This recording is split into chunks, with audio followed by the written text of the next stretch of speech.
માતાજી નવરા બેઠા હોય કોઈ દર્શન કરવા ના જાય, એટલે જાઓ ને હવે દર્શન કરો. કારણ કે ભીડ હોય ત્યારે લોકો દર્શન કરવા. એનું કારણ તમે જાણો છો? માણસના અંદર માણસોને જોવાની ને પોતાની જાતને બતાવવાની ઝંખના હોય છે. તમે સારામાં સારા કપડા ક્યારે રાત્રે સૂતી વખતે પહેરો છો? સારામાં સારા કપડા ઇસ્ત્રી ટાઈટ પહેરીને હોઈ જાવ, ટાઈ બાઈ લગાડી, સારામાં સારી સાડી નહીં.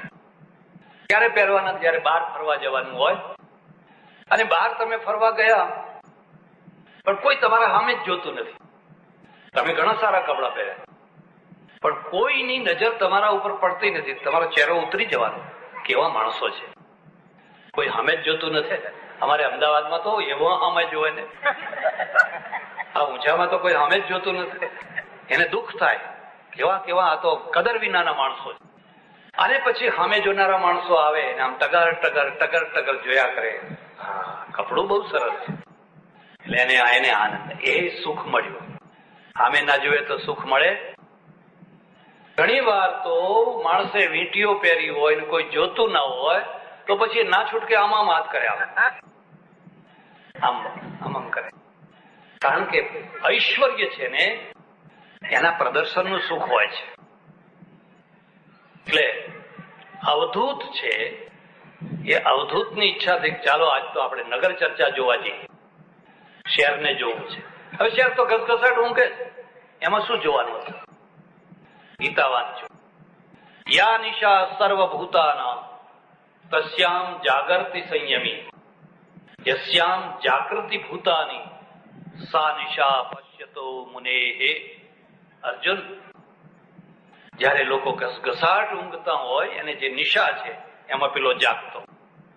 તસ્યામ જાગૃતિ સંયમી.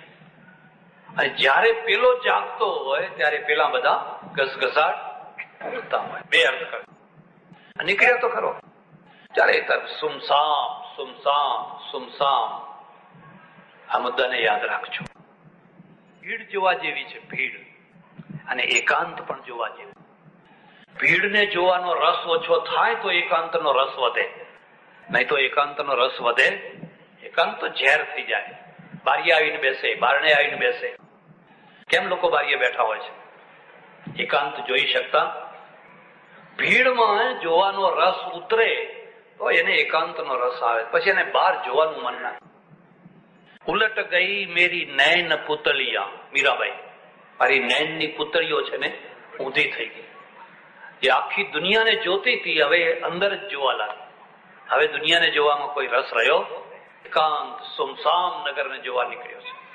નીકળ્યો તો છે પણ એને જોયું કે રાતના 1 વાગે એક હવેલી લાઈટ થઈ રહી છે, જમ જમ જમ જમ જમ દીવા બળી રહ્યા છે અને સરસ મજાની શણગારેલી હવેલી છે. અને બારણાના વચ્ચો વચ્ચ એક બેન ઉભેલી છે અને રાહ જોઈને ઉભેલી છે. એને વિચાર કર્યો કે આ કોણ હશે ને અત્યારે રાતના 1 વાગે આ દરવાજા વચ્ચે ઉભી છે તો કેમ ઉભી હશે, શું હશે, લાવ જો. એટલે એક સંતાઈ ગયા. છાંયો પડછાયો હતો ને, પડછાયો એક તરફ સંતાઈને ઉભા રહ્યા. એને થયું કો કે ના કો આ કોઈ માં છે અને એનો છોકરો હજુ આવ્યો નથી. એ માનું મન માનતું નથી. માને બહુ ચિંતા થાય. આ મુદ્દો યાદ રાખજો. પ્રેમ કદી પણ ચિંતા વિનાનો હોય જ નહીં. પ્રેમ ના હોય તો ચિંતા ના થાય. ઓડિશામાં આટલા બધા મર્યા, આપણને કઈ થાય છે? કઈ નથી. અને ઊંઝામાં એક એક્સિડન્ટ થઈ જાય. પ્રેમ છે ને એ ચિંતા વિનાનો પ્રેમ હોય જ નહીં. જેમ જેમ પ્રેમનું લેવલ મોટું થતું જાય એમ એમ ચિંતાનું લેવલ. હું સ્વીડનમાં ફરું, જે ભાઈના ત્યાં ઉતરેલા, અમે બધા ગાડી લઈને આખા સ્વીડન, નોર્વે, ડેનમાર્ક બધા દેશોમાં ફરીએ. વચ્ચે વચ્ચેથી પેલો મોબાઈલ ફોન કરે પેલો. એટલે એની ઘરવાળી છે ને એને લડે 500 માઇલ દૂર બેઠે. ચાલુ ગાડીએ ફોન ના કરતા, એક્સિડન્ટ થઈ જશે, આમ થઈ જશે, તેમ થઈ જશે. એટલે બાજુવાળાને કે તમારા ભાઈને સમજાવો. હવે એને ચિંતા છે એટલે એ લડે છે, નહીં તો લડે. એને એમ છે કે મારો પતિ ચાલુ ગાડીએ મોબાઈલ ફોન કરશે અને સ્ટેરિંગમાં જરાક ભૂલ કરી, પ્રેમ કદી પણ ચિંતા વિનાનું ન હોય. એટલે માં છે ને માં કોઈની રાહ જોઈને ઉભી છે. હમણાં મારો છોકરો આવશે, હમણાં મારો છોકરો આવશે, હમણાં મારો છોકરો આવશે. કઈ નોકરી ધંધે ગયો હશે ને હજુ સુધી આવ્યો નથી, એટલે માને ફળફળ ફળફળ થયા કરતો. ખૂણામાં એક તરફ અંધારામાં ઉભો ઉભો જોયા કરે છે. અને એટલામાં જોયું તો રોડ ઉપર સુમસામ રોડ ઉપર ચાપ ચાપ ચાપ ચાપ પગનો અવાજ થાય, જોડા પહેરેલા હોય. આ સ્ત્રીનો ચહેરો છે ને ખીલી ઉઠ્યો, ખુશખુશ થઈ ગયા. પેલો અવધૂત ઉભો ઉભો જુએ છે, બસ વાહ વાહ વાહ વાહ. એના છોકરાને ઓળખી ગઈ, પગ ઉપરથી ખબર પડી જાય ને, કપડા બપડા ઉપરથી. માં દીકરો હમણાં ભેટશે, મળશે અને અંદર જશે, ખવડાવશે અને પછી ઊંઘાડી દેશે અને હું પછી આગળ જાઉં. પણ માં અને દીકરાના મિલનને જોઈને જાઉં. આ મુદ્દો યાદ રાખજો. કોઈના સુખને જોઈને રાજી થવું, જીવ બાળવો.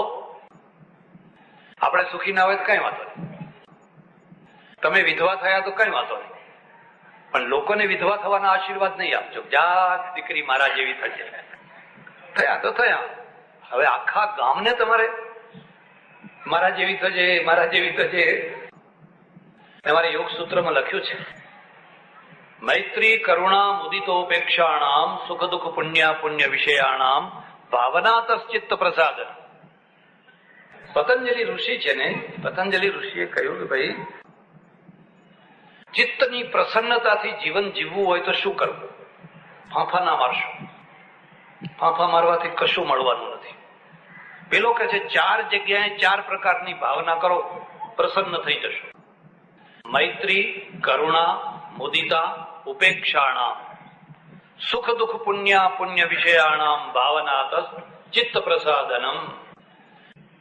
જે સુખી માણસો હોય એની સાથે મૈત્રી કરો. કોઈની દશા સુધારવામાં, અને એની પોતાની દશા બગડેલી હોય, પાછી એની દશાનું કઈ ઠેકાણું ના હોય. એનું એક કારણ છે, સુખી માણસોને જોઈ એની સાથે મૈત્રી રાખો, એના દુશ્મન ના બનો, એની ઈર્ષ્યા ના કરો. હા બંગલો બાંધ્યો 2 નંબરના બધા એમ કે તમે બાંધ્યો છે 4 નંબરના બાંધ્યા છે. શું કામ જીવ બાળો છો? વગર જોતા શું કામ તમારું લોહી બાળો છો? રાજી થો. સારું, ભગવાને સારું કર્યું. આપણા ગામની શોભાવતી. કરુણા, એને કહ્યું દુઃખી માણસોને જોઈને કરુણા કરો. દુઃખી માણસોને જોઈને પાછા રાજી થાય ઘણા. સારું થયું એમ માગતો હતો નહીં, એના ઉપર કરુણા. કરુણા હશે તો તમે એના દુઃખને દૂર કરવાનો પ્રયત્ન કરશો. મૈત્રી, કરુણા, મુદિતો, પેક્ષાણ, સુખ દુઃખ પુણ્ય પુણ્ય વિષયાણ. કોઈ પુણ્યાત્મા હોય ને પુણ્ય કરતો હોય તો એને જોઈને રાજી થાવ, મુદિતા. ચાલો ભાઈ સારું કામ કરે છે, આટલું કામ કર્યું, મુદિતા. ઘણા લોકોને પુણ્ય પણ જોયું જતું નથી, બીજું તો નથી જોયું જતું, પણ કોઈ પુણ્ય કામ કરે તો એ પણ એનાથી જોયું જતું. અને અપુણ્ય એટલે પાપી લોકો. પાપી લોકો હોય આજુબાજુમાં તો શું કરશું? ઉપેક્ષાળા, એની ઉપેક્ષા કરો. તમે શું કામ જીવ બાળો છો? કબીરા તેરી ઝોપડી ગલકટ્ટો કે પાસ કરેગા સો પાએગા તું ક્યું ફિરે ઉદાસ. જે કરશે એ ભરશે. આપણે એમાં એટલે મા દીકરો છે ને, મા દીકરાના બેયનું મિલન જોવું અને એમના આનંદને જોઈને આનંદનો અનુભવ કરીને પછી આગળ જવું. ઉભો છે પેલો ચાપ ચાપ ચાપ ચાપ પુરુષ આવે છે, પેલી હવેલીમાં નથી જતો, આગળ નીકળી જાય અને હરખાતો ચહેરો પેલી સ્ત્રીનો ઉતરી જાય છે. એટલે અવધૂત કે છે આને ઓળખવામાં ભૂલ કરી છે. કોઈ બીજો માણસ નીકળી ગયો. આ છોકરા જેવો નતો, મોટો માણસ હતો, એટલે બીજો નીકળ્યો. એટલામાં અડધા કલાકમાં ફરી પાછો ચાપ ચાપ ચાપ ચાપ અને ફરી પાછી ખુશ થઈ જાય છે. અવધૂત કહે છે નહીં નહીં, આ માં નથી, આ પત્ની છે, વાલ ભરેલી પત્ની છે ને પતિ નથી આવ્યો એટલે એને ઊંઘ આવતી નથી. એટલે એ પતિની રાહ જોઈને, કાગ ડોળે રાહ જોઈને આ એનો પતિ આવી રહ્યો છે, સરખી ઉંમર લાગે છે. એટલે ઘણી સ્ત્રીઓ એવી હોય કે પતિ ભૂખ્યો હોય કે મોડો આવે કે ગમે તે હોય, એ ઘસઘસાટ નસકોરા ત્રીજા ઘર સુધી એના નસકોરા બોલતા હોય. અને પતિને પણ કહી રાખેલું, તમારે જો મારી ઊંઘ બગાડવી નહીં, ફ્રીજ ઉગાડીને ખાઈને સુઈ જવું તમારે. બે કોઠીઓ સુઈ જાય. કોઠી એટલે સમજ્યા? હોતા હોય. એને જિંદગીનો કોઈ અર્થ જ નથી. પૈસા પૈસા છે પણ જિંદગી નથી. એકલા પૈસામાં જિંદગી નથી હોતી. જિંદગી તો પ્રેમમાં હોય છે, વહાલમાં હોય છે, ખવડાવવામાં હોય છે, ખાવામાં હોય છે. નોકરને ચિંતા હોય, નોકર બિચારો જાગતો હોય, અડધો અડધો થઈ જતો હોય, પેલો માણસ આગળ નીકળે એટલે આનો ચહેરો ફરી ઉતરી. હવે તો બીજો આવ્યો, ત્રીજો આવ્યો, ચોથો આવ્યો, પાંચમો આવ્યો, કેટલાય માણસો આગળ નીકળી ગયા. પરોડિયાના 4 વાગ્યા અને બાઈ ત્યાંની ત્યાં ઉભી છે. 4 વાગ્યા સુધી પેલા અવધૂતની દૃષ્ટિ એના ઉપર છે. જરા વાતને સમજજો. અમારે ત્યાં એવી એક માન્યતા છે કે સ્પર્શ છે ને, એ સ્પર્શથી પણ માણસની જે શક્તિ છે એ શક્તિનું ટ્રાન્સફર થાય. તમે બાળકના માથા ઉપર કેમ હાથ મૂકો છો? બાળકના માથા ઉપર હાથ મૂકો છો એટલે બાળક કેટલું ખુશખુશ થઈ જાય છે. તમારા આંગણામાંથી સતત કંઈક નીકળ્યા કરે છે. અને તમારે જોવું હોય તો જોજો, 10 સ્ત્રીઓ બેઠી હશે, 10 સ્ત્રીઓ. છોકરો એની માના ખોળામાં જઈને બેસવાનું, બીજા ગમે એટલું ખેંચે નહીં જવાનું. અને માને છોકરાના સ્પર્શથી અને છોકરાને માના સ્પર્શથી જે સુખ મળે છે એ સ્વર્ગમાં એ સુખ, એને સ્પર્શ શક્તિ કહે છે. એટલે મહાપુરુષોના ચરણને આપણે સ્પર્શ કરીએ છીએ. આપણે ત્યાં જે નમસ્કાર કરવાની પદ્ધતિ છે ને, આ પગના અંગૂઠાને આમ અડવાનું કારણ આ. પણ આ સ્પર્શ શક્તિ છે એ બીજી સ્પર્શ શક્તિ વાણીની છે. કોઈ બોલે છે, એના શબ્દો આવીને તમારા કાનમાં આવીને એનો સ્પર્શ થાય છે. એ વાક સ્પર્શ શક્તિ છે. અને ત્રીજી સ્પર્શ શક્તિ છે એ નેત્ર સ્પર્શ શક્તિ. કોઈ જુએ છે, કોઈ તમને અડતું નથી, કોઈ બોલતું નથી, પણ તમારી સામે એક નજર કરે છે. અને એ નજર છે એ બુરી નજરે હોય અને ભલી નજરે હોય. જો બુરી નજરની બુરી અસર થતી હોય તો ભલી નજરની ભલી અસર થાય કે ના થાય? ખોટી નજરની અસર થતી જ હોય છે. એટલે તો આપણી ટ્રકો ઉપર લખ્યું હોય છે, બુરી નજર વાલે. હવે તમે આખી દુનિયામાં ફરો, કોઈ જગ્યાએ આવું લખેલું જોવા નહીં મળે. કોઈ જગ્યાએ આવું લખેલું જોવા નહીં મળે. તમે એક ટ્રક ડ્રાઈવરને પૂછ્યું, મેં કહ્યું ભાઈ હું આ દુનિયામાં કેટલી વાર રખડ્યો, કોઈ જગ્યાએ આવું લખેલું નથી, તો અહીં જ કેમ આપણા ત્યાં બધી બુરી નજર વાળા ભેગા થયા છે? મને કે સ્વામીજી આપકો પતા નહીં, એસી નજર લગતી અને ગાડી એક્સિડન્ટ હો જાતા है. એટલે સવારના પરમાં તમે જુઓ તો કેટલા મરચા વેચનારા, કેટલા લીંબુ વેચનારા પેલા આમ લઈને ઉભા હોય છે. અને ટ્રકના નીચે એક જોડું લટકાવેલું હોય, જોકે નવું નથી હોતું, જૂનું ઘસાઈ ગયેલું હોય. નવું હોય તો રે નહીં. ભારતમાં જે અંધશ્રદ્ધા છે ને, જે અંધશ્રદ્ધા તમને દુનિયામાં જોવા નહીં મળે. આપણે શ્રદ્ધાનો પ્રચાર કરવાનો છે, અંધશ્રદ્ધાનો પ્રચાર કરવાનો. પરદેશમાં તો મોટી મોટી ટ્રકો હોય, આપણે ત્યાં એવી ટ્રકો આવી જ નથી. 50 ટન કેટલું ભરાય? અને 18 ગિયર. એને 18 ગિયર, 4-5 નહીં, 18 ગિયર. મારે એક ઓળખીતો છોકરો છે, 18 ગિયરની ટ્રક ચલાવે છે. આમ ટપલી મારો, ઇલેક્ટ્રોનિક, આમ ટપલી મારો ગેર બદલી જાય, આમ ટપલી મારો ગેર બદલી જાય. આમ નહીં કરવાનું, જોર કરીને કર એવું નહીં કરવાનું. પણ ત્યાં કોઈ બુરી નજર વાળો નથી. આપણે ત્યાં છે બધા, ઘણા બધા છે. એટલે તો છોકરાને લોકો અહીં પેલું કાળું ચોપડે છે. અને તમારે જોવું જ જોજો, કાળા છોકરાને વધારે ચોપડ્યું હોય પાછું. જોકે એને ચોક ચોપડવો જોઈએ. કાળું તો કાળું પણ મારું છે એટલે રૂપાળું છે. એટલે પેલા અવધૂતની 4 કલાકથી એના ઉપર નજર પડી છે. અને એ નજર કદી નકામી જાય? જો ખોટી નજર એની અસર કરતી હોય છે તો સારી નજર કેમ અસર ના કરે? એટલે અમારે ત્યાં એક ખાસ પદ્ધતિ છે. તમે જોયું કોઈ દાડો? મહાવીર સ્વામી હોય કે બુદ્ધ હોય, એ નીચી આંખો કરીને બેઠા હોય. શિવજીનો ચિત્ર જોજો, અર્ધ મીચેલી આંખો, વગર કારણે ઊંચી આંખો કરીને કોઈના સામે જોજો ના કરો. એ નેત્ર ચાંચલ્ય છે, આંખની ચંચળતા છે. આ અવધૂત તો 4 કલાકથી જોયા કરે છે. અને એ નજરના કારણે એના અંદર એક દીવો પ્રગટ્યો, એક જ્યોત પ્રગટી. અને પછી પોતાની જાત ઉપર હસી. ઓહો, પોતાની જાત ઉપર હસી, ખડખડાટ હસી. બારણું બંધ કરી અને જઈને સૂઈ ગઈ. ભાગવતકાર કહે છે, આશા હિ પરમમ દુઃખમ નૈરાશ્યમ પરમમ સુખમ એકામ આશામ પરિત્યજ્ય સુખમ સુસ્વાપ પિંગલા. આ ગામની વેશ્યા હતી પિંગલા. એ કોઈની માં નથી, કોઈની પત્ની નથી, એ તો નગર વધુ હતી. અને એ પોતાના ગ્રાહકની રાહ જોઈને ઉભી હતી. પણ 1 વાગ્યાથી 5 વાગ્યા સુધી એને કોઈ ગ્રાહક મળ્યું. હમણાં મળશે, હમણાં કોઈ આવશે, હમણાં કોઈ આવશે, હમણાં કોઈ આવશે, હમણાં કોઈ આવશે. આવું તો ઘણા દિવસ થતું હતું.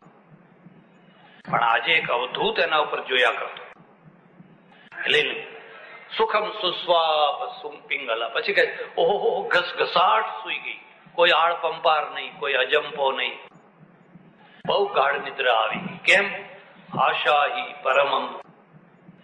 જે વ્યક્તિગત સુખો છે, જે વ્યક્તિગત સુખો છે એ આશા છે, એ પરમ દુઃખ છે. અને એ સુખોની વાસના ઉડી ગઈ. મારે નથી જોઈતું, કઈ નથી જોઈતું. પરમમ સુખમ સુખમ સુસ્વાપ પિંગલા એકામ આશામ પરિત્યજ્ય. બહુ સુંદર શ્લોક લખ્યો છે. વાત પૂરી કરી દો. એને કહ્યું, ઓહો, પુરુષો તો જુઓ, મેં પુરુષની વાસનામાં, લાલસામાં આખી રાતનો ઉજાગરો કર્યો. જયારે આખી દુનિયા ઘસઘસાટ ઊંઘતી હતી. અને મોટામાં મોટું સુખ ઊંઘવાનું છે. પછી ખાવાનું સુખ બીજા નંબરે આવે. અમારે મહાત્મા હતા ને, કહેતા મને કે દેખો 50% સોને કા સુખ है અને 25% ખાને કા સુખ है.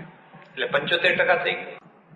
હવે તમને પૂરેપૂરી ઊંઘ આવતી હોય અને પૂરેપૂરું ખાવાનું મળતું હોય, પચતું હોય, તો 75% તમે સુખી. પછી 25% રહ્યા ને, એમાં મારુતિ આવે, પછી ઘડિયાળ આવે, બોલ પેન આવે, આ દાગીનો આવે, ફલાણું આવે. એ તો બધું અડધો ટકો, 5%. હવે આ 75% ના હોય ને આ 5% હોય શું કરવાના હતા? તમને ઊંઘ જ ના આવતી હોય ને પછી તમે ઘડિયાળ બાંધો ને આ કરો ને ફલાણું પહેરીને સુઈ જાવ તો કઈ ઊંઘ આવવાની? મારી ઓળખીતી બેન હતી વાલમમાં, અહીં કેરોસીન નું કપડું બાંધીને મરી ગઈ. એને ઊંઘ જ ના આવે. એટલું દુઃખી, એટલી દુઃખી, એટલું રડે, મને ઊંઘ આપો, મને ઊંઘ આપો. ના ઊંઘ આવે. છેવટે એને પેલો કપડું પલાળીને માથે બાંધી જીવ આપી દીધો. 50% સુવાનું સુખ, 25% ખાવાનું સુખ છે. પછી પેલા 1/2%, 5%. હવે આ 1/2%, 5% ને આપણે સુખી માણસ કહીએ છીએ. ખરેખર એવું નથી હોતું. મને એક માણસે પૂછ્યું, મને કે આ બહુ મોટા શેઠિયાઓ છે ને, એમના બંગલામાં પડદા કેમ લગાવે છે? સારું દેખાય એટલા માટે. પડદા તો હોય ને જરા સારું દેખાય, અંદરની કોઈ વસ્તુ બીજી ત્રીજી સેપરેટ રહી શકે. મને કે ના, અંદરના ડુસકા જે રડી રહ્યા છે ને એ આ બહાર વાળા જોઈ ના જાય એટલા માટે આ પડદા લગાવે. અંદર રહેનારા તો એવા રોતા હોય છે ને, ડુસકે રોતા હોય છે. લોકો એમની ઘડિયાળ જોવે, એમના દોરા જોવે, એટલે કોઈ દોરા તોડનારા નીકળે પછી કે લો ત્યારે 75% આમાં. એને કહ્યું, અરે જે પુરુષની વાસના માટે મેં આખી રાતનો ઉજાગરો કર્યો, એ કેવો પુરુષ હોય છે? એક પુરુષ તો છે ધને સમર્થ, પૈસા જુએ એટલા આપે. ન રતવ સમર્થ, પણ રતિમાં સમર્થ નથી. એક પુરુષ એવો છે જે રતિમાં સમર્થ છે, પણ એક સાડી નથી લાવી આપી શકતો, પેટ ભરીને રોટલો નથી આપી શકતો. એ છાજિયા લેતી જ હોય જયારે જુઓ ત્યારે. આપણે ઉત્તર ગુજરાતમાં એના માટે એક ખાસ શબ્દ વાપરે, મારો રોયો. એ પછી ના હોય ત્યારે રડે, પછી વધારે રડે, પછી વધારે રડે. હવે એક એવો છે કે બેયમાં સમર્થ છે. નતું દીર્ઘ જીવ, પણ લાંબુ જીવતો નથી. નીકળી પડ્યા ને એક્સિડન્ટમાં મરી ગયો, નતું દીર્ઘ જીવ. હવે એક એવો છે કે બેયમાંથી એકે એની પાસે નથી. તો હવે શું કરશો? એટલે પેલી મીરાબાઈએ કહ્યું, અણવર વરને વર્ષું રે, એને અણવર વરને વર્ષું રે. એટલે સજ્જનો, આજે ભગવાન દત્તાત્રેય અને એમની જ પરંપરામાં રંગ અવધૂત મહારાજ, એટલે આપણે ત્યાં એક અવધૂતની પણ પરંપરા છે. અને અવધૂત છે એનો કોઈ સંપ્રદાય ના હોય, એનો કોઈ પંથ ના હોય, એનું કોઈ ગ્રુપ ના હોય. અવધૂત એટલે અવધૂત. હિન્દુ, મુસલમાન, પારસી, ફલાણા ફલાણા એ બધી પેલાના ત્યાં સુફી કક્ષા પહોંચે તો ઈશ્કે હકીકી, ઈશ્કે મજાજી નહીં, ઈશ્કે હકીકી, આખી દુનિયા એક થઈ જાય. ગુરુ દત્તાત્રેય અને દત્તાત્રેયની પરંપરા, જ્યાંથી જ્ઞાન મળે ત્યાં જ્ઞાન લેવાનું, એને ગુરુ ભાવ રાખવાનો. એ 24 ગુરુ કર્યા હતા એમ નહીં, પણ કણ કણ તમારો ગુરુ છે, કણે કણ. પણ ભલા થઈને કોઈની પાસે ચોટલી ના બંધાવો, નહીં તો તમને ઘરેડમાં નાખી દેશે, ગાંચીનો બળદ કરી નાખશે, વિકાસ નહીં થવા દે. ડોક્ટર અમૃતભાઈ પટેલ 25 વર્ષ પહેલા, 27 વર્ષ પહેલા સુઈગામમાં અમે જે થોડુંક દુષ્કાળ રાહતનું કાર્ય કરેલું, ત્યારે એ નવા ડોક્ટર થયેલા અને સેવા આપવા માટે ત્યાં આવેલા. અને એટલી નિષ્ઠાથી એમણે સેવા કરેલી. જ્યાં પાણી મીઠું ના મળે, અત્યારે તો હવે ઘણી સગવડ થઈ, ખારું પાણી, તડકો ને એક ઝાડ નહીં કે જેની નીચે તમે ઉભા રહી શકો, બળ બળ બળ બળ બળ તાપમાં અમે બધા રહી 6-8 મહિના સુધી એમણે ઘણી સેવા આપેલી. અને એ સેવા પછી એમણે દવાખાનું કર્યું. મને પૂછ્યું મારે શું નામ રાખવું, મેં કહ્યું મહર્ષિ કણાદનું નામ રાખવું. અમે કણાદ અન્ન ક્ષેત્ર કરેલું, તો તમારા દવાખાનાનું નામ પણ કણાદ રાખો. અને કણાદનું પણ નામ ગજબનું છે, બધું સમજવા જેવું છે. પણ હવે બધું આપણે ઉનાળા દેશનો ટાઈમ થઈ ગયો છે, એટલે વધારે લાંબી ચર્ચા નહીં કરીએ.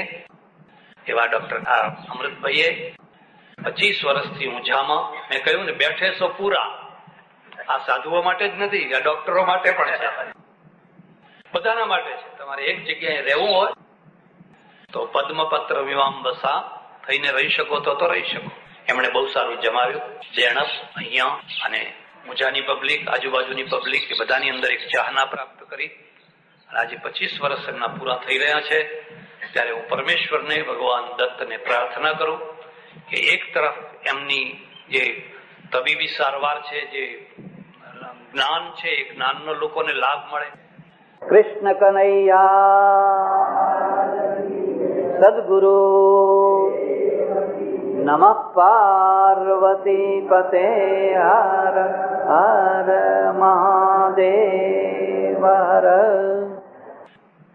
ધાર્મિક ક્ષેત્રના મોટા વિદ્વાનો, એમના વિષયના તો વિદ્વાનો હોય છે, પણ બાકી દુનિયાની અમને કશી ખબર નથી હોતી.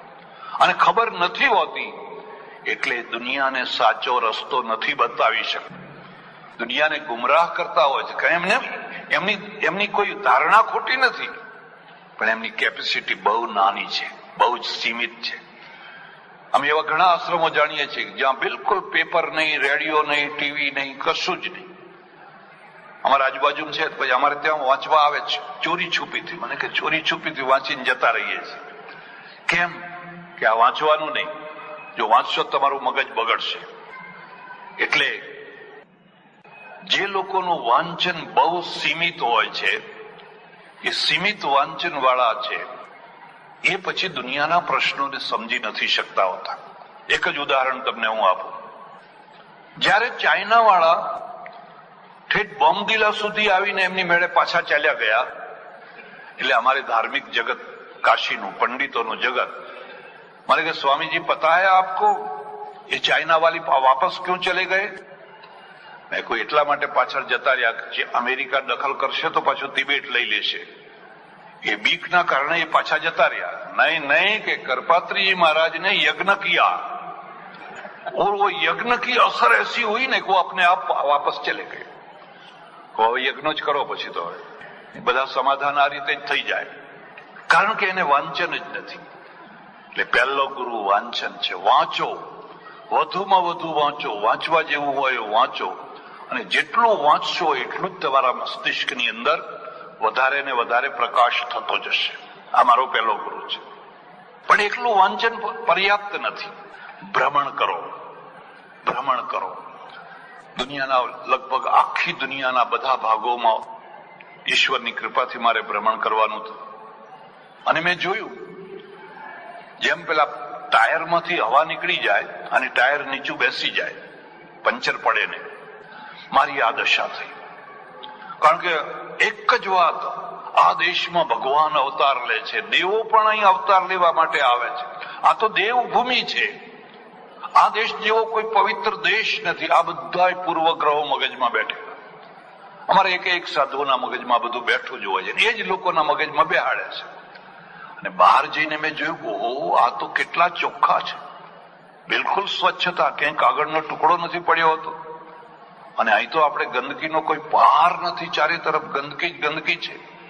આ લોકો કેટલું વચનનું પાલન કરે છે, કેટલા શિસ્તમાં રહે છે, કેટલા બહાદુર છે, કેટલા શુરવીર છે. બધા ઘણા અનુભવો થયા. અને એ અનુભવો થયા પછી લાગ્યું કે નહીં, આ આપણી ભ્રાંતિ છે, આ ખોટી વાત છે. જો તમે બહાર ના નીકળ્યા હોત, જો હું બહાર ના નીકળ્યો હોત ને બહારની દુનિયા ના જોયું, એટલે ઘણા લોકો મારા ઉપર આક્ષેપે કરે કે તમે બહારથી બહુ પ્રભાવિત થઈ જાઓ છો. તો પ્રભાવિત થવું જ જોઈએ ને. જો તમે સારી વાત જુઓ તો સારી વાતની કદર કરવી જ જોઈએ. ચાઇના તો આપણા પાછળનો દેશ છે, પણ હું હમણાં જઈને આવ્યો, ક્યાંય ગંદકી નહીં. યુરોપને ટક્કર મારે એટલી ચોખ્ખાઈ. એના એરપોર્ટ તો ઠીક, પણ રેલવે સ્ટેશન કે બસ સ્ટેશન જુઓ તો ગ્રેનાઇટ પથ્થરથી આમ તમારું મોઢું દેખાય, એટલા ચોખ્ખા એના, એટલા ચોખ્ખા ગ્રેનાઇટના પથ્થર નાખેલા બધા, જ્યાં જુઓ ત્યાં. આપણને એમ થાય, ઓહ, આ ચાઇના આપણાથી આગળ નીકળી ગયું.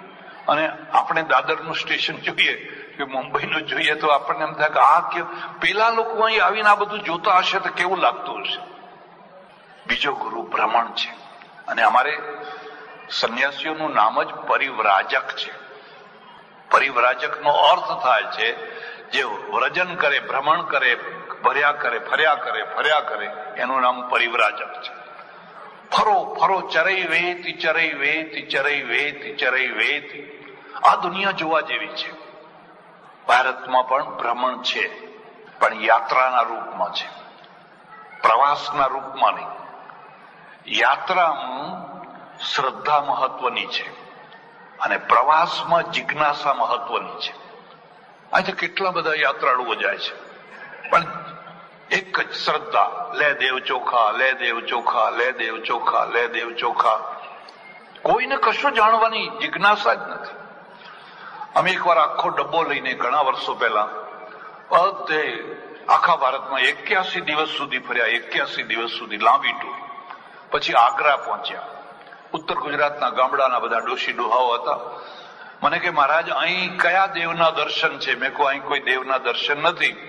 અહીં તો એક બાદશાહે એની બેગમની પાછળ એક સરસ મજાનો તાજમહેલ બનાવ્યો છે, એ તાજમહેલ જોવા જવાનું છે. કે ના, એ મુસલમાનનો જોવા અમારે નથી આવવું. એમ સ્ટેશન ઉપર બેસી જાય, ના આવ્યા. એ સ્ટેશન ઉપર જ બેસી જાય, પણ ના આવ્યા. કારણ કે એને જિજ્ઞાસા નથી. જે જોવા માટે દુનિયાના છેડામાંથી લોકો આવે છે, એ જોવાની આની પાસે કોઈ પૃષ્ઠભૂમિ નથી, પૂર્વ ભૂમિકા જ નથી. એકવાર રાજસ્થાન જવાનું થયું મારે, 2-3 ગાડીઓ સાથે, 2-3 જૈન સજ્જનો. મને કે, બાપજી, અહીંયા નકુડાજી નજીકમાં જ છે, તો આપણે નકુડાજીના દર્શન કરવા જઈએ. ચાલો જઈએ. એક બીજો મુદ્દો યાદ રાખજો, તમે જયારે સાંપ્રદાયિકતાથી ઉપર ઉઠો ને, પછી એલર્જી ખતમ. અને જેમ જેમ તમે વધારે ચુસ્ત સાંપ્રદાયિક થતા જાઓ, એટલે એલર્જીનો ઢગલો થતા જાઓ. હું તમને ખાનગીમાં એક સલાહ આપું છું કે નાસ્તિકોની સાથે બેસજો, પણ જે ચુસ્ત સાંપ્રદાયિક હોય એનાથી દૂર રહેજો. એ તો એલર્જી વાળો માણસ. હવે ડુંગળી પેલો ખાય છે, છીકો આ ખાય છે. ભાઈ, તો તું શું કામ છીકો? પણ જોયું ને કે આ ડુંગળી, આ લસણ, આ બધું અમારાથી તો જોયું નથી જતું. અને અંદર ખાનેથી થઈને જઈને જુઓ તો એ લાંચ ખાવામાં એને જરાય દુર્ગંધ નથી આવતી. એ સારામાં સારી સવારના પોરમાં ખાતો. કદી ચુસ્ત સાંપ્રદાયિક ના થશો. ચુસ્ત સાંપ્રદાયિકતામાંથી ધાર્મિક થજો. ધાર્મિક થયા નહીં કે એલર્જી ખતમ. મને કોઈ એલર્જી નથી. અમે તો નકુડાજી ગયા, બધે દર્શન કર્યા, બહુ સુંદર લાગ્યું, બહુ સરસ લાગ્યું. પછી બધે દર્શન કરતા કરતા નીકળ્યા. એક દિવાલમાં કાળી મૂર્તિ અને એક જૈન સજ્જન ધોતિયું બોતિયું પહેરેલું અને ચાંદલા કરે. મેં કહ્યું આ મૂર્તિ અમારી છે, જૈનોની નથી. અમારી મૂર્તિના હાથમાં શસ્ત્રો હોય ને આ શસ્ત્રો વાળી છે, અને જૈનોની મૂર્તિમાં તો શસ્ત્રો ના હોય. તો કે હા, પેલા 2-3 સાથે હતા ને. મેં કહ્યું જરા મારવાડી સજ્જનને પૂછો ને આ કયા ભગવાન છે. એટલે એને પૂછ્યું કે કોણ સે ભગવાન હે? તો કે પતો કો નહીં, પતો કો નહીં. એમ કે ખબર નથી કે કયા ભગવાન. હવે પતો કો નહીં અને ચાંદલા કરે રાખે છે પાછળ, કરે ચાંદલા કરે. કેમ? લે દેવ ચોખા, લે દેવ ચોખા. ઘણી ડોશીઓ ડોસાઓ જાય ને, એમને પૂછો ક્યાં જઈ આવ્યા તો કે પેલી ચોપડી વાંચી લો, એમાં લખ્યો જ નામ બધા, એમને નામે ખબર ના હોય. આપણે યાત્રાળુઓનો ઢગલો પેદા કરીએ છીએ, પ્રવાસીઓ નહીં.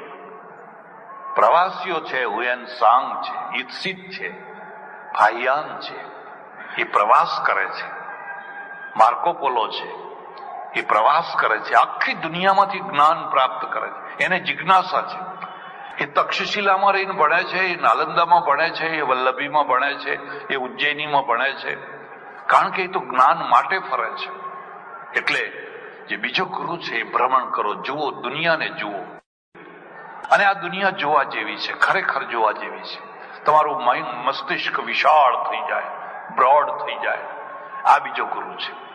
અને ત્રીજો ગુરુ છે નિરીક્ષણ. તમે ઘણું વાંચો, ઘણું ભ્રમણ કરો, પણ જો તમારી પાસે નિરીક્ષણ શક્તિ ને હોય બધું ધૂળ બરાબર, તો કશું જ. બધા ભ્રમણ કરે જ છે ને.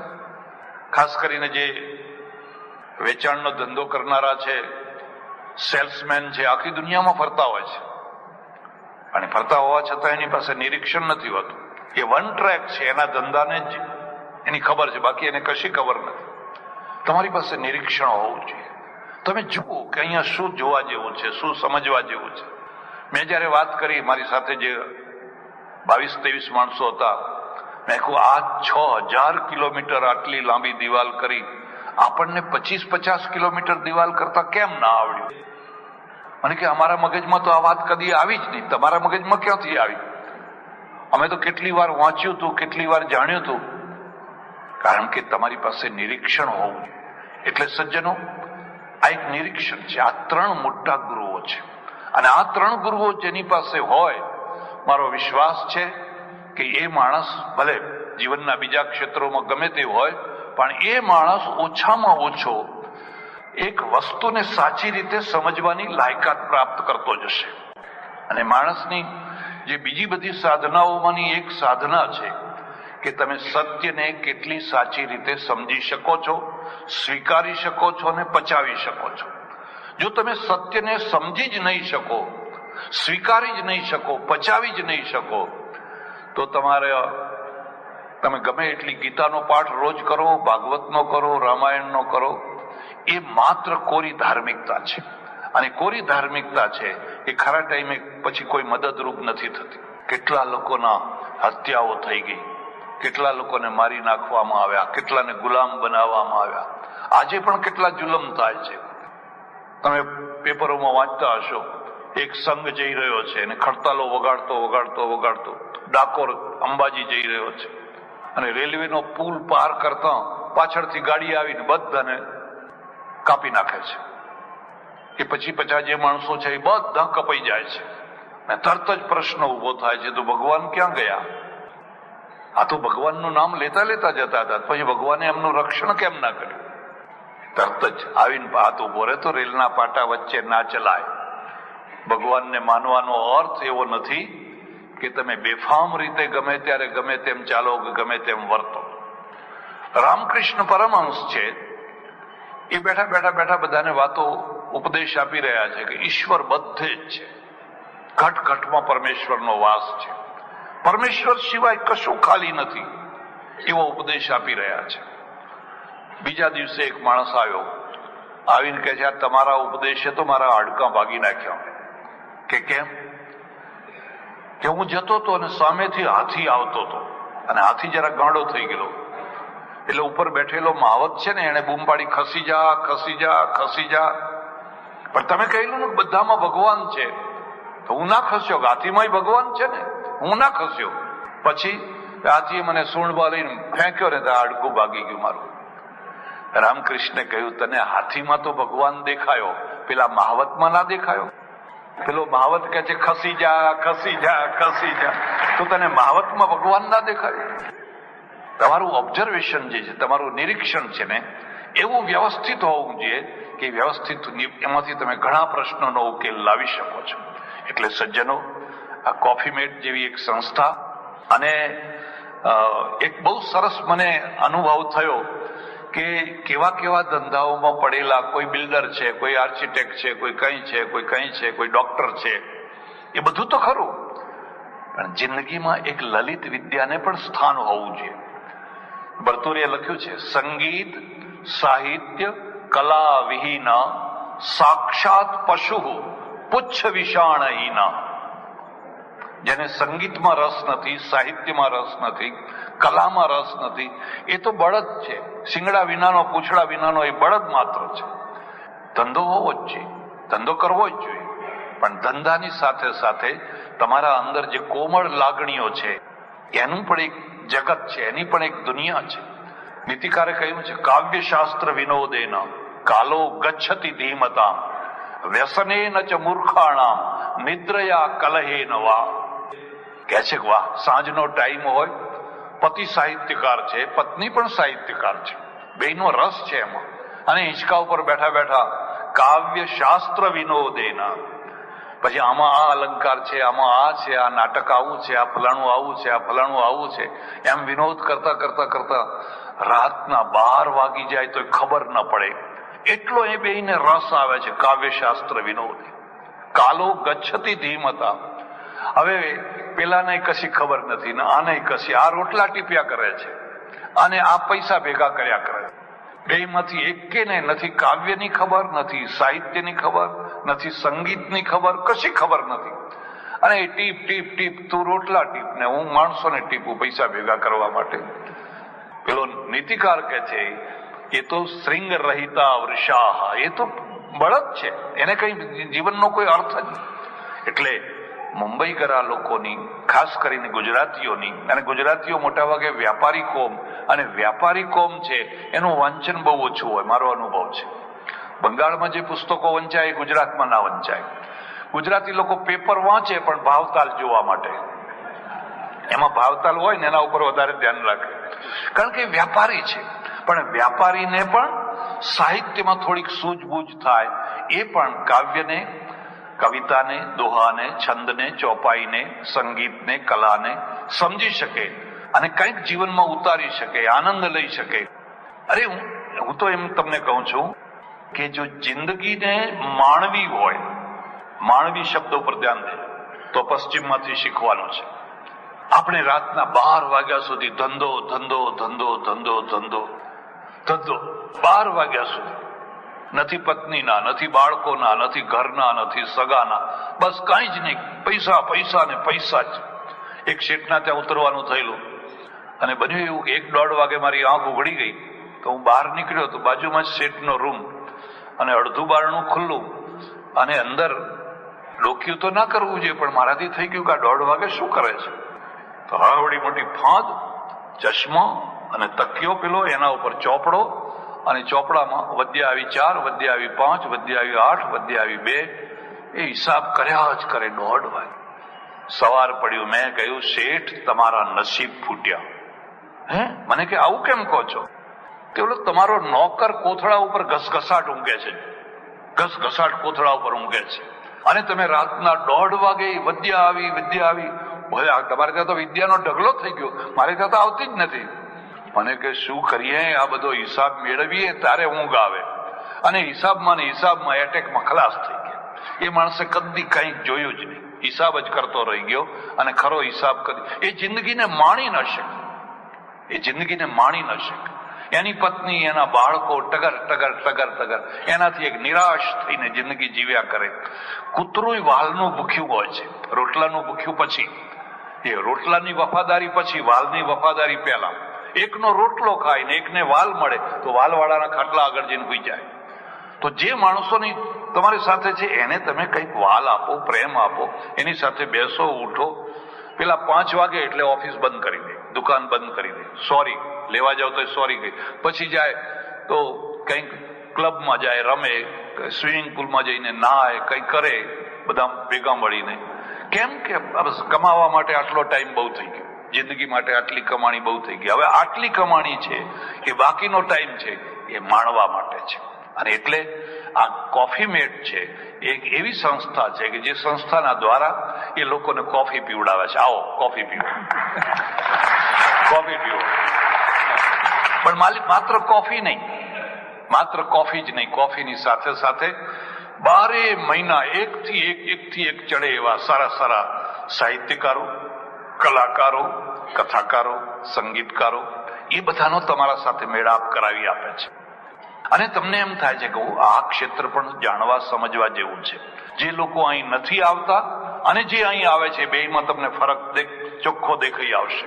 એ ફરક એ છે કે તમારી અમુક વિષયોમાં ચાંચ ડૂબતી થઈ જાય છે અને પેલા બિચારા કોરા ને કોરા હોય છે, એમની ચાંચ ક્યાંય ડૂબતી નથી હોતી. એટલે એકવાર એક સજ્જનના ત્યાં ઉતરેવાનું થયેલું પરદેશમાં. સાંજે ટાઈમ પેલો સમાચાર આવવાના ટાઈમ થયા તો મેં કીધું જરા ટીવી ચાલુ કરો ને, સમાચાર આવતા હશે. તે શેઠ ઉભા થઈને દોડ્યા, આવડું મોટું સ્ક્રીન દોડ્યા પણ ટીવી ચાલુ જ ના થયું. એટલે મેં કહ્યું નવું જ લાયા છો? મને કહે નહીં, 8 વર્ષથી છે. 8 વર્ષથી છે ને તમને ચાલુ કરતા જ નથી આવડતું? એટલે બૂમ પાડી, અંજુ અંજુ અંજુ. નીચે એક આવડી છોકરી હતી દોડતી આવી, બેટા ચાલુ કરી દે ને. એને ફટ દઈને ચાલુ કરી દીધું. મેં કહું 8 વર્ષથી છે અને તમને ચાલુ કરતા? મને કે આપણને એમાં રસ જ નથી. આ તો છોકરા એમ કે છોકરા માટે છોકરા માટે છોકરા. તો મેં કહ્યું તમને રસ શામાં છે? અને કે કલદાર સિવાય બીજા કોઈમાં રસ નથી. કલદાર કલદાર. અરે કલદારને કબર ના બનાવો, કલદારને મંદિર બનાવો. કલદારની જરૂર છે, એનો કોઈ વિરોધ નથી, પણ એ તમારી કબર ન બની જાય. કમાવાના ટાઈમે કમાવો, વાપરવાના ટાઈમે વાપરો, ભોગવવાના ટાઈમે ભોગવો, તો તમારા જીવનમાં એક બેલેન્સ રહે. નહીં તો જયારે જુવાર ત્યાં ઉતરેલું ચહેરો, ડાબું પડી ગયેલું ડાચું, ને શું છે તમને થયું છે શું? કે ચિંતા ચિંતા ને ચિંતા. એટલે સજ્જનો, એક કોફી મેટ જેવી એક સંસ્થા અને દર મહિને પહેલા રવિવારે અહીંયા આપ સૌને આમંત્રિત કરે, કોફી પીવડાવે અને કંઈક ને કંઈક જ્ઞાનવર્ધક એવી વાતો થાય. આ વખતે હું ઝપાટામાં આવી ગયો તમારા, અને મારે આપને એટલું જ કહેવાનું હતું કે આજે 3 મારા ગુરુઓ છે, એ તમને પસંદ પડે તો તમે પણ એમને ગુરુઓ બનાવી શકો છો. ના બનાવવા હોય તો કશો વાંધો નથી, પણ ભલા થજો. પેલો જે ગાદી ગુરુ છે ને, પરંપરાની કંઠીઓ બાંધનાર, એનાથી મુક્ત થઈ જજો, એનાથી છૂટા થઈ જજો. એમાં અજ્ઞાન સિવાય કશું જ, એમાં કઈ જ નથી. એ તો ઘેટાના ઊન કાપનારા લોકો છે. ઘેટા બનાવવાના કે ઊન કાપી લેવાનું, વર્ષમાં 2 વાર ઊન કાપવાનું. સિંહ નહીં બનાવવાના. ગુરુ ગોવિંદ સિંહ બનાવ્યા હતા અને ત્રાડ નાખી હતી, મુગલ સલ્તનતને હચમચાવી નાખી હતી. આ તો બધા ઘેટા બનાવવાના ધંધા છે ને, એમાં કઈ જ્ઞાનને લેવા દેવા નથી. હા, અજ્ઞાનને વધારે એમાં જોડી દેવામાં આવેલું છે. એનાથી બચજો. ભગવાન સૌનું ભલું કરે, મંગળ કરે, કલ્યાણ કરે. આભાર, ધન્યવાદ, હરિઓમ.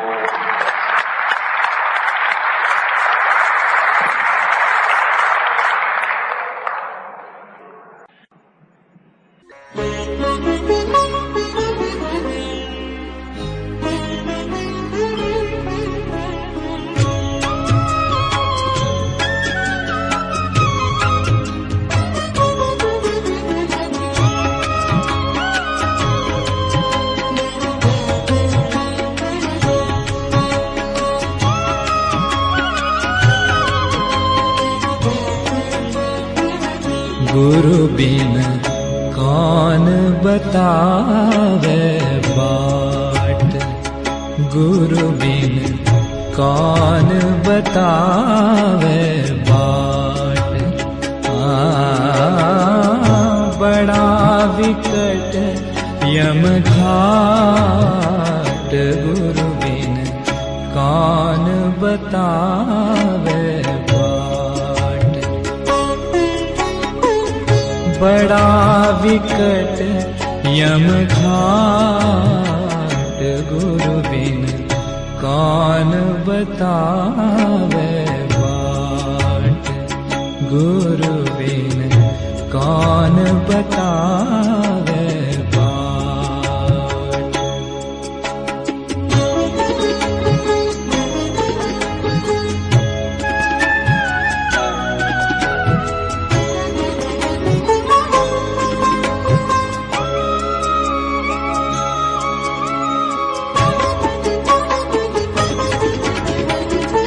भ्रांति की पहाड़ी नदियां बीच में,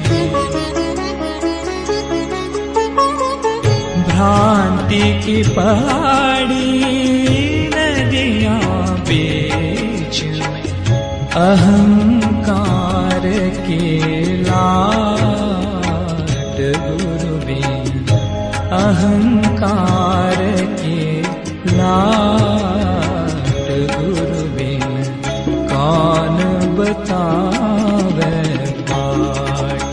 गुरु बिन कौन बतावे बाट।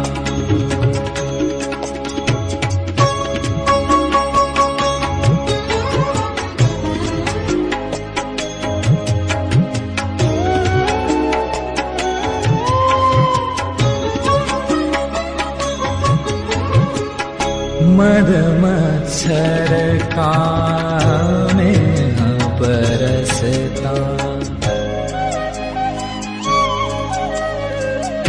मद मत्सर कामे परसता, माया पवन बहडाट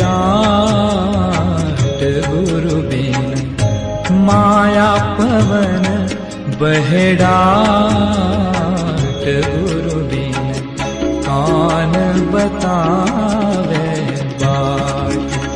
गुरु बिन कौन बतावे बाट।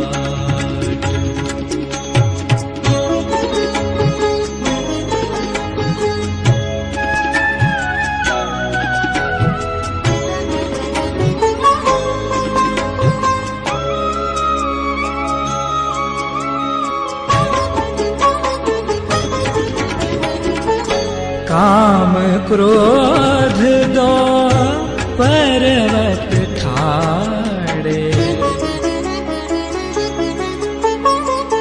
काम क्रोध दो पर्वत ठाड़े, लोभ चारे संघात गुरु बिन, लोभ चारे संघात गुरु बिन कौन बतावे बाट। गुरु बिन कौन बतावे बाट।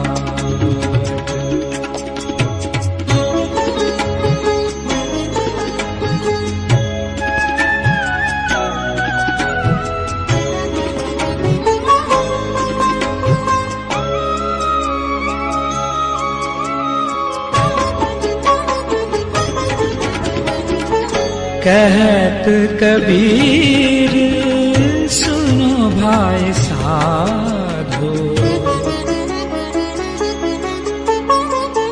कहत कबीर सुनो भाई साधो, क्यों तरना यह घाट गुरु बिन, क्यों तरना यह घाट गुरु बिन कौन बतावे बाट।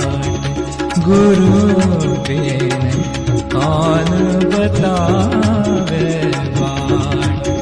गुरु बिन कौन बतावे, कौन बतावे, कौन बतावे।